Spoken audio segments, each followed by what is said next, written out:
Existe uma diferença entre estar triste e estar deprimido. E essa diferença é muito mais profunda do que a maioria das pessoas imagina.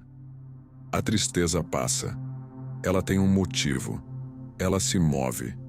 Ela responde ao tempo e às circunstâncias. A depressão não passa.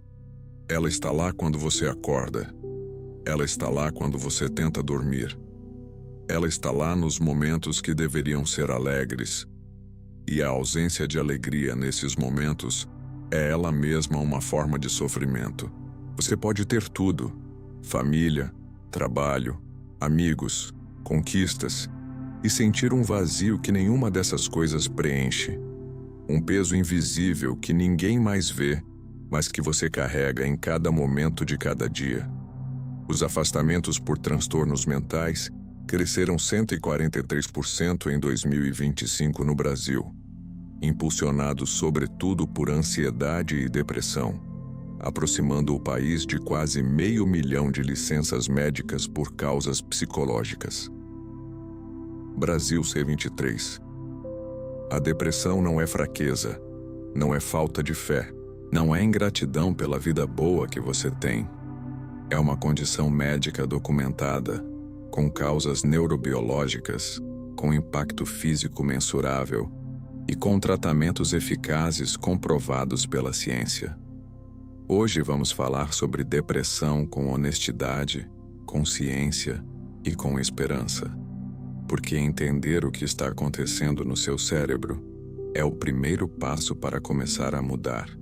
E porque há coisas concretas que você pode fazer ao acordar, que a neurociência mostra que realmente fazem diferença.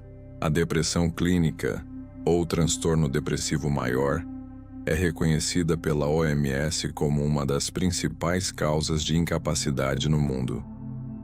Mais de 300 milhões de pessoas no mundo a vivem. No Brasil, são mais de 12 milhões. Mas o que ela realmente é, além do sofrimento que causa? A depressão é uma desordem do funcionamento cerebral. Não é apenas pensamentos negativos que você poderia simplesmente substituir por pensamentos positivos se quisesse. É uma alteração real e mensurável na química e na estrutura do cérebro. 3 sistemas neurobiológicos são particularmente afetados. O primeiro é o sistema de neurotransmissores. A serotonina, associada ao bem-estar e à regulação do humor, tem sua produção e recepção comprometidas. A dopamina, o neurotransmissor da motivação e da recompensa, perde eficácia, tornando difícil sentir prazer em qualquer coisa. A norepinefrina, associada à energia e ao alerta, também fica desregulada, contribuindo para o esgotamento característico da depressão. O segundo sistema afetado é o eixo HPA, hipotálamo, hipófise e adrenal. A depressão mantém esse sistema de estresse cronicamente ativado, com cortisol elevado de forma persistente, o que por sua vez danifica estruturas cerebrais essenciais. O terceiro elemento é a neuroplasticidade reduzida. Pesquisas mostram que a depressão está associada a uma redução do BDNF, fator neurotrófico derivado do cérebro, que é essencial para a formação de novas conexões neurais e para a saúde das células cerebrais existentes. Em outras palavras, a depressão literalmente dificulta a capacidade do cérebro de se adaptar e crescer. Uma das confusões mais comuns é entre tristeza normal e depressão clínica. E essa confusão tem consequências reais, porque quando depressão é tratada como tristeza passageira, a pessoa não recebe o apoio que precisa. Aqui estão os critérios clínicos que os psiquiatras usam para distinguir os dois. A tristeza normal é proporcional a uma causa identificável. A depressão pode não ter uma causa óbvia, ou o sofrimento é desproporcional à situação que o desencadeou. A tristeza normal dura dias, a depressão persiste por semanas ou meses. com o critério diagnóstico exigindo ao menos 2 semanas de sintomas persistentes. A tristeza normal não interfere de forma significativa no funcionamento. A depressão compromete o trabalho, os relacionamentos, os cuidados básicos com o próprio corpo. Os sintomas que definem a depressão clínica incluem humor deprimido na maior parte do dia, quase todos os dias, perda de prazer em atividades que antes davam alegria, o que os clínicos chamam de anedonia, alterações significativas no sono, insônia ou sono excessivo, alterações no apetite e no peso, fadiga e perda de energia, sentimentos de inutilidade ou culpa excessiva, dificuldade de concentração e de tomar decisões, e em casos mais graves, pensamentos recorrentes de morte. Se você se reconhece em 5 ou mais desses sintomas por mais de 2 semanas, isso não é frescura, é depressão, e depressão merece tratamento. A depressão não é apenas uma doença da mente, é uma doença do corpo inteiro. E as consequências físicas são tão reais quanto as psicológicas. O hipocampo, região do cérebro responsável pela memória e pelo aprendizado, literalmente encolhe sob depressão prolongada não tratada. Estudos de neuroimagem mostram redução de volume no hipocampo proporcional à duração e intensidade do episódio depressivo. Isso explica por que pessoas deprimidas frequentemente têm dificuldade de memória e de aprendizado. O sistema imunológico é significativamente comprometido. A depressão está associada a níveis elevados de marcadores inflamatórios, como a interleucina 6 e a proteína C reativa, que aumentam o risco de doenças cardiovasculares, diabetes e até câncer. O coração é afetado diretamente. Estudos mostram que depressão duplica o risco de infarto em pessoas já com doença cardíaca e aumenta o risco de desenvolver doenças cardiovasculares em pessoas previamente saudáveis. O sistema digestivo sofre.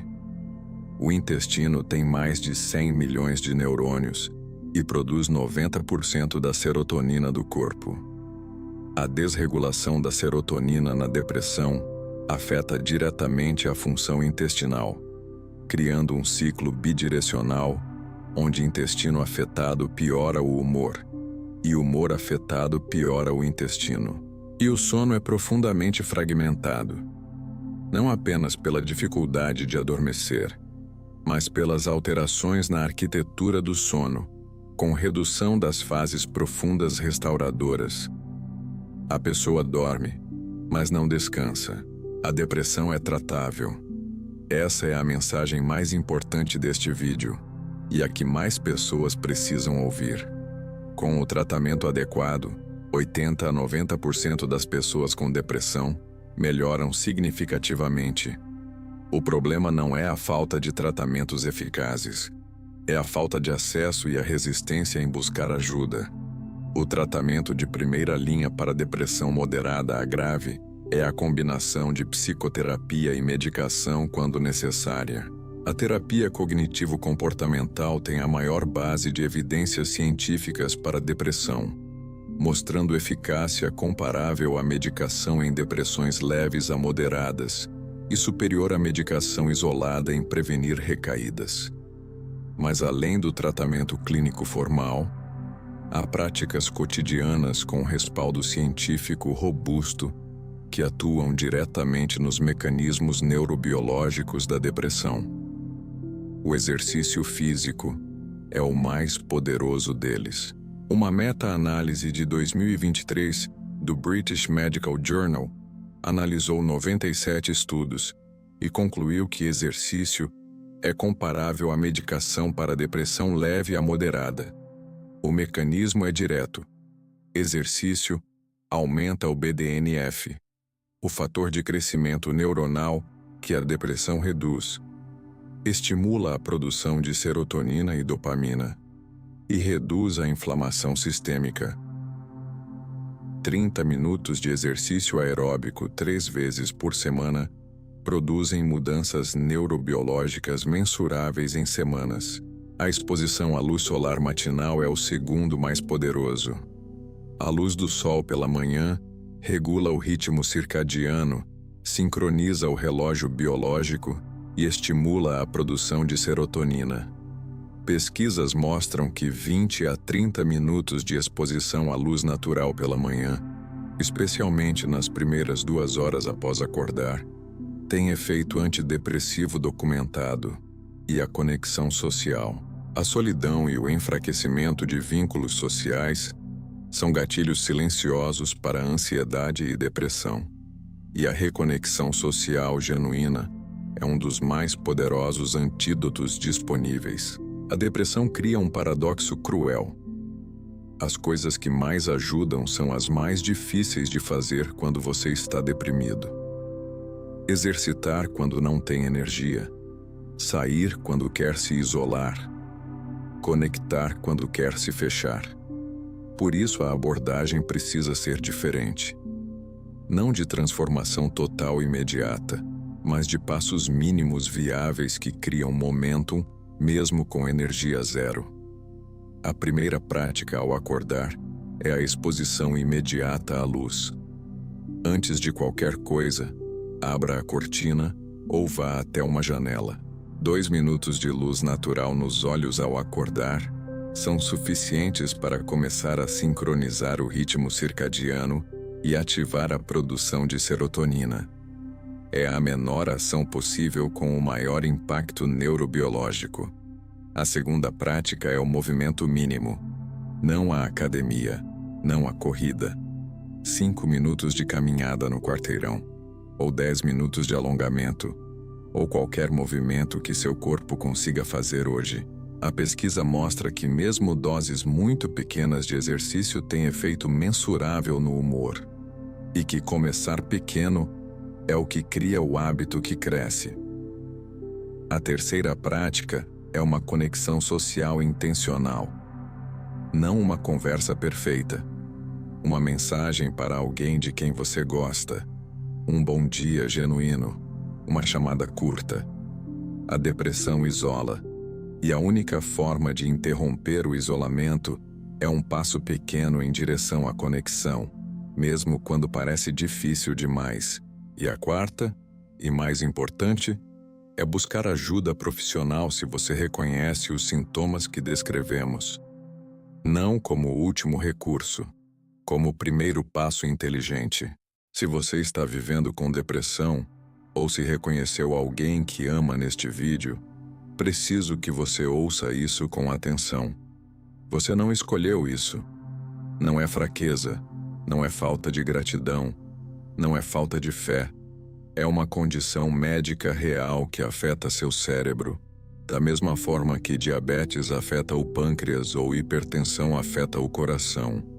E como qualquer condição médica real, ela responde a tratamento. A combinação certa de suporte profissional, hábitos neurobiologicamente embasados e conexão genuína pode transformar profundamente a trajetória da depressão. O primeiro passo, e frequentemente o mais difícil, é nomear o que você está vivendo. Dizer em voz alta ou por escrito: eu estou deprimido e preciso de ajuda. Esse ato de reconhecimento é onde a recuperação começa. Se você está em crise agora, se tem pensamentos de se machucar ou de acabar com tudo, por favor ligue agora para o CVV no 188. Funciona 24 horas, 7 dias por semana e é gratuito. Você não precisa estar no limite extremo para ligar. Qualquer grau de sofrimento que você esteja sentindo é suficiente. Se você está sofrendo, mas não em crise imediata, o próximo passo é marcar uma consulta com um psicólogo ou psiquiatra. Hoje, não amanhã. Não quando você estiver pronto. Hoje, me conta nos comentários e não precisa dar detalhes. Você conhece alguém ou você mesmo já viveu isso? Nomear já é um ato de coragem.